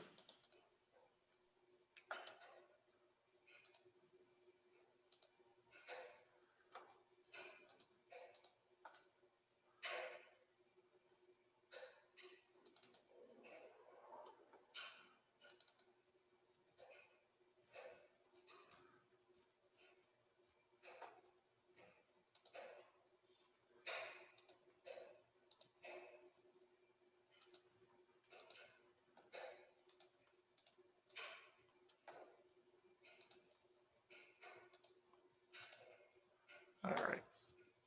So we'll do this section. I'll choose center line, go from that piece to that piece, this inner and outer edge.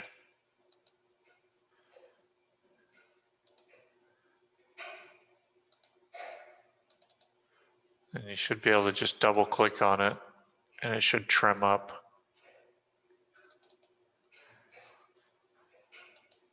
Oh, come on.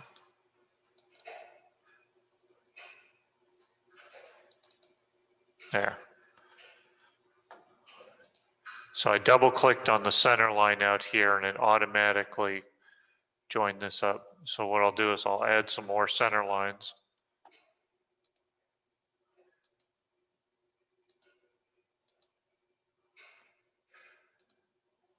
And they're all raggy and weird looking.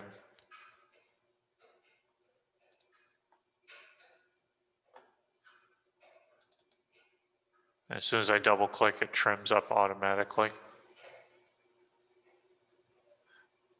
So now when I smart dimension,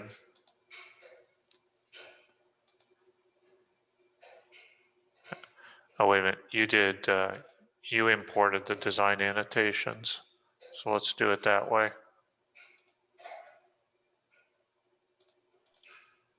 It's not wanting to trim up for me. So should I do the center lines before I import the annotations? So what I would do is put on all of your center lines, let them be weird and out to here.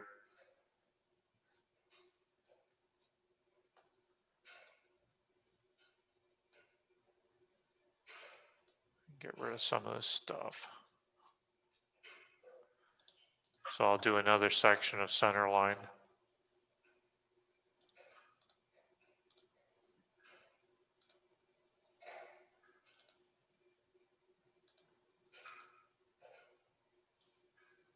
That one's already there. Okay.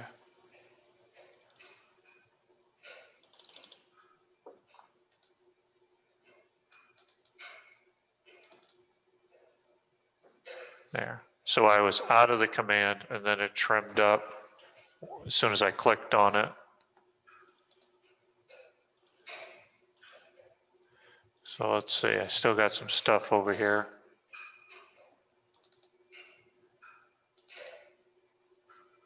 Huh. You need to put center lines on the whole crankshaft. Oh yes, absolutely. Oh gosh. Yeah, that's what mine looks like too. There's just those little ends. I didn't have those weird swoops, like weird circle things that you had, but So the ends then don't. what I'm doing is just dragging them back into position. And it looks like I was missing a segment in here that was messing with me. Oh, so you have to add it for the curve as well. Yeah, you got to have all tangent stuff matching up.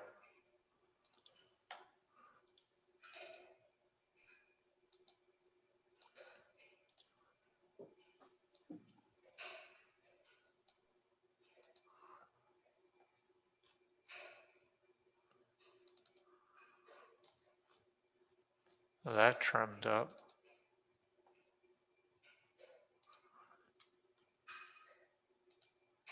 Why isn't that trimming up properly?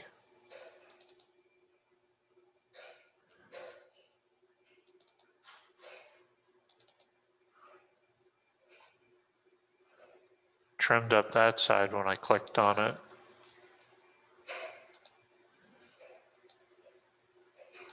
You know, if you just did something like that, if you grab the endpoint down or grab the endpoint and drag it back to where the tangency is, I would have no problem with that at all.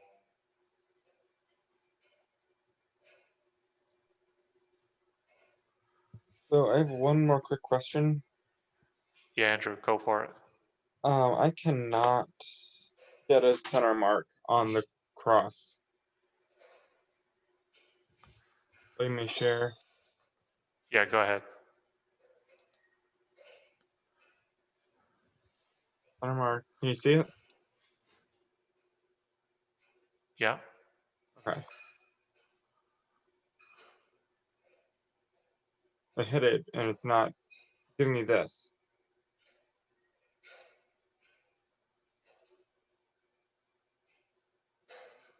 So go over and click off slot center mark. Up.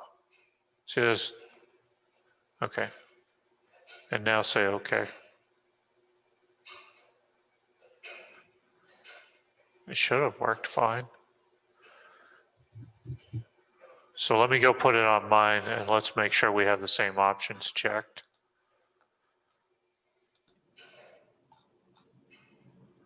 I just have a quick question.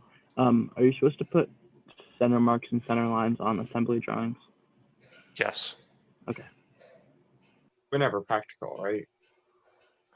Yeah, whenever it's, as long as there aren't so many that you're going to impede the readability of the drawing. Do you need center marks on like the top of a cylindrical face that's not a hole?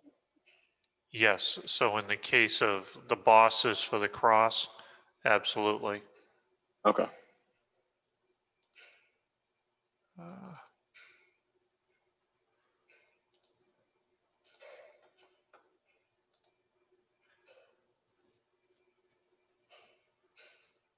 So like right here on mine, that came in automatically for me.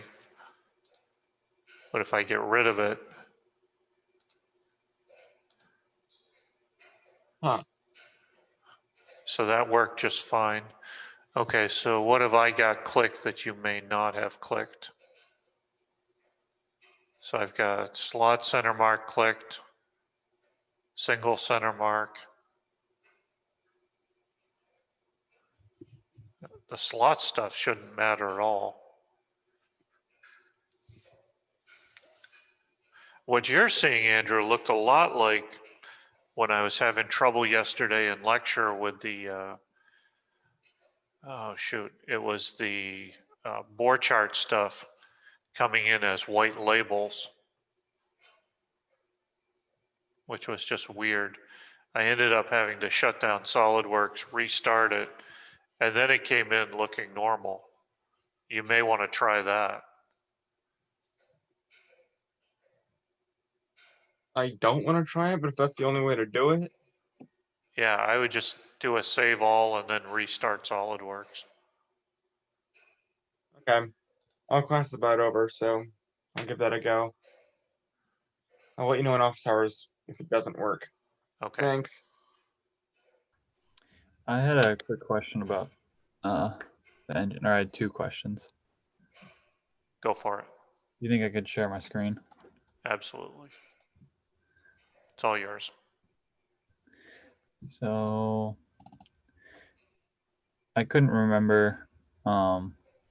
Did you say that you want us to like create an assembly feature and cut a hole in this, or just extrude, or just put the?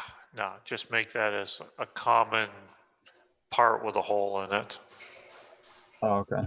So Yeah, just do a hole wizard, drill a hole in it. Good. okay. So I'm curious, where'd you guys find the cool label for your Coke can?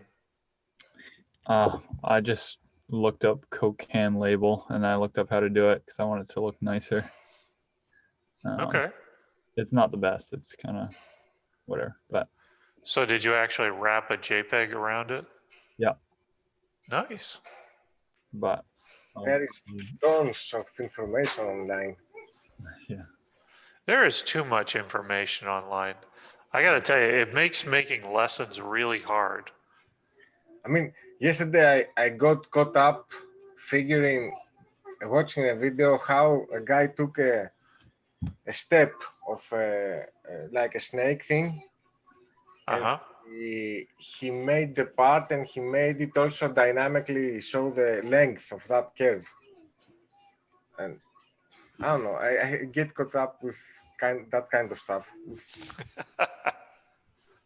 I mean, I can't believe a few months ago when we started the course, I had no idea about this package. Just only that it's super expensive. And I'm so familiar. You remember when we started, I said, how can we change plane? When we made a sketch that's attached to a plane, how we change plane if we want to move that sketch somewhere else. I can do it all the time now. I can delete features up to the tree and move stuff where I want them. Oh, there's crazy amounts of stuff. In this course, I teach just very, very vanilla kinds of usage. Yeah. But yeah, you can get all kinds of crazy fancy with it. You can do equations, driving features and stuff like that. My only problem with doing that is if the next person that picks up your work isn't the same level of skill, then they're going to be totally lost on how to work with your parts. So that's why I try to teach just a very vanilla, plain Jane usage. You don't have time to go deeper anyway. No, I really don't. And I think it's counterproductive. I know guys who have done CAD models for various companies that I open it up and they've got everything driving everything else and everything's all hooked together. And you try to change any one thing and the whole model blows up. And I'm just like, dude, you're killing me. My other question I had for Yeah, this Ethan. is both the disc and the disc holder thing, they can both turn. Yep. But I'm trying to make it so, you know, the crankshaft turns it. Okay. This is, So what I did right there is I used a pair of tangencies. yeah, I remember you saying that, but when I select these two surfaces, Yeah. it goes to tangent and then it kind of goes away. And then when I try to put it on, once I click yes, it'll say that there's a bunch of things wrong and a bunch of mates are out of order. Show me. Okay, it'll probably glitch out hard.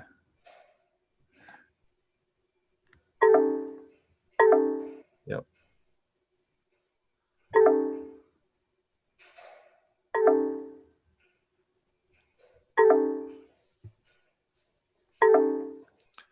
So that could either be really normal and just a function of the other stuff that you set up. Let's see what it's doing in the assembly manager. Close this. Yes.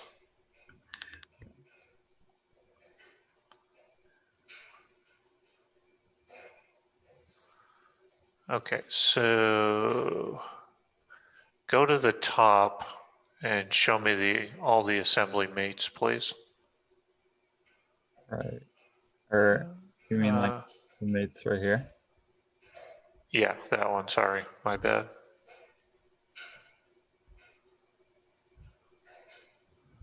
Okay.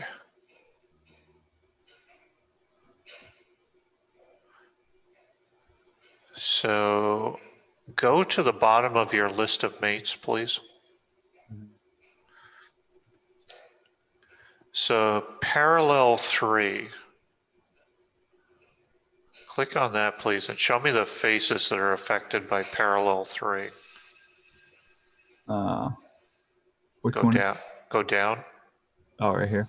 Yeah, the first one that's screwing up before you get to the tangent.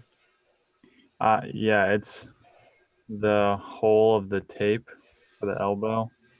And I was trying to just put it in the middle of the... Okay. Parallel is not what I would have used there. Yeah.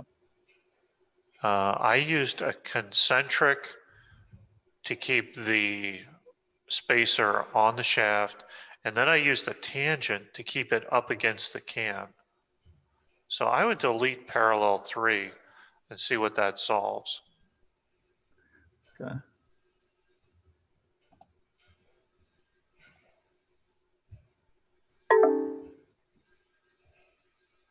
Yeah. Doinky, doinky, doinky.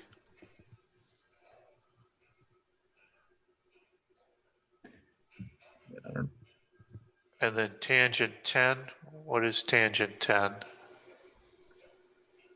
That's the tape tangent to the...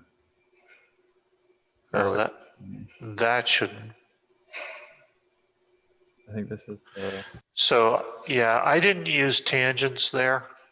I ended up with a pair of concentrics, and I made the tape concentric with the outside of the can, and then I made the entire assembly concentric with the hole.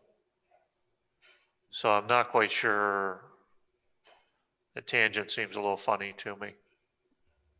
Okay. So I would consider getting rid of tangent 10 as well. All right.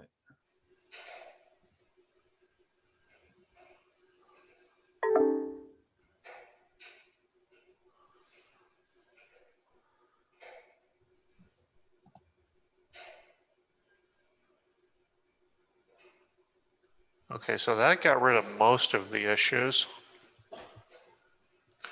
And then concentric 18. Mm-hmm. Can't really tell what that is. Let's get rid of concentric 18, please.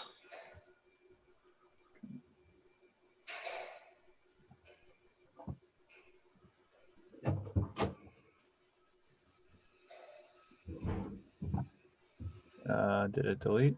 Okay, there it goes. Okay, so now everything's happy. Okay. So I guess I should try to mate it now. Right.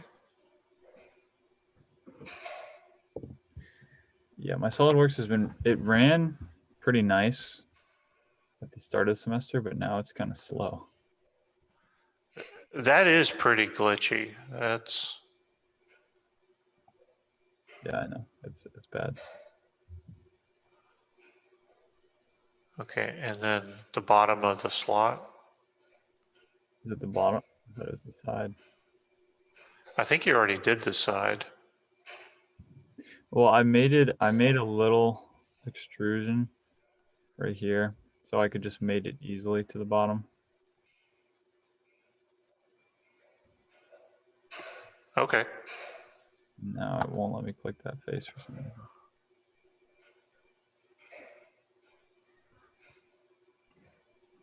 I don't know. I think it's just trying to catch up. I don't know.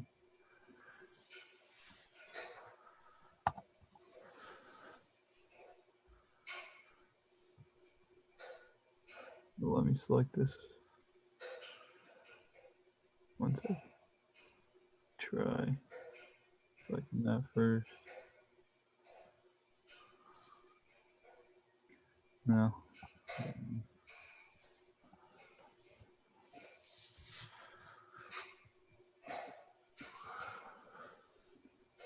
Yeah, I'm confused.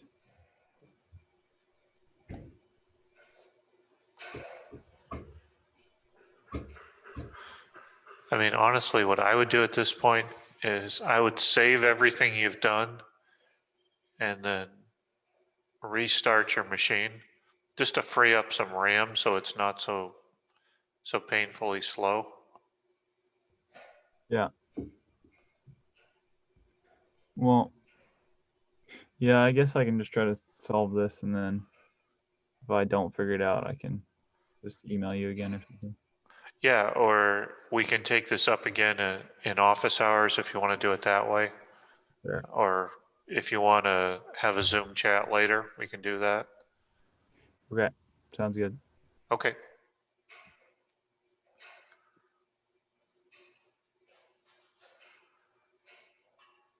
I have to go. Thank you. Okay, Manuel, have a good day. You too. Bye. Guys, I'm afraid I have to go as well.